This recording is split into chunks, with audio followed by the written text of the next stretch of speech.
السلام علیکم دوستوں، کیسے ہیں آپ؟ امید کرتا ہوں کہ آپ سب لوگ خیر و عافیت سے ہوں گے۔ اللہ پاک آپ کو صحت، تندرستی اور خیر و عافیت والی زندگی عطا فرمائے۔ آج ہم آپ کے ساتھ حضور نبی کریم صلی اللہ علیہ وسلم کی حدیث مبارکہ پیش کر رہے ہیں۔ اس کو یاد فرما لیں اور اس کو جتنا ہو سکے آگے اپنے دوستوں کے ساتھ شیئر اور ان کو بتائیں۔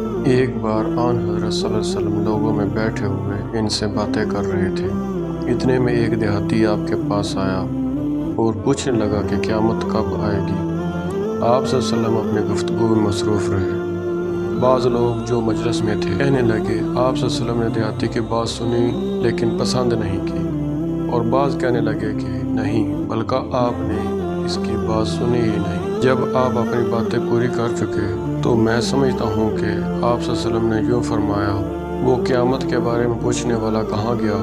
اس دیہاتی نے کہا، حضور میں موجود ہوں۔ آپ صلی اللہ علیہ وسلم نے فرمایا کہ جب امانت، ایمانداری دنیا سے اٹھ جائے گی تو قیامت قائم ہونے کا انتظار کر۔ اس نے کہا، ایمانداری اٹھنے کا کیا مطلب ہے؟ آپ صلی اللہ علیہ وسلم نے فرمایا کہ جب حکومت کے کاروبار نالائق لوگوں کو سونپ دیے جائیں تو قیامت کا انتظار کر۔ ایک سفر میں جو ہم نے کیا تھا، آن حضرت صلی اللہ علیہ وسلم ہم سے پیچھے رہ گئے اور آپ صلی اللہ علیہ وسلم ہم سے اس وقت ملے جب عصر کی نماز کا وقت آن پہنچا تھا۔ ہم جلدی جلدی وضو کر رہے تھے، پس پاؤں کو خوب دھونے کے بدل ہم یوں ہی سا دھو رہے تھے۔ یہ حال دیکھ کر آپ صلی اللہ علیہ وسلم نے بلند آواز سے پکارا، دیکھو ایڑیوں کی خرابی دوزخ سے ہونے والی ہے۔ 2 یا 3 بار آپ صلی اللہ علیہ وسلم نے یوں ہی بلند آواز سے فرمایا۔ ان حضرت صلی اللہ علیہ وسلم نے فرمایا، درختوں میں ایک درخت ایسا ہے کہ اس کے پتے نہیں جھڑتے، اور مسلمانوں کی مثال اسی درخت کی ہے۔ بتاؤ وہ کون سا درخت ہے؟ یہ سن کر لوگوں کا خیال جنگل کے درختوں کی طرف دوڑا۔ عبداللہ رضی اللہ تعالیٰ نے کہا، میرے دل میں خیال آیا کہ وہ کھجور کا درخت ہے، مگر میں اپنی کم سنی کی شرم سے نہ بولا۔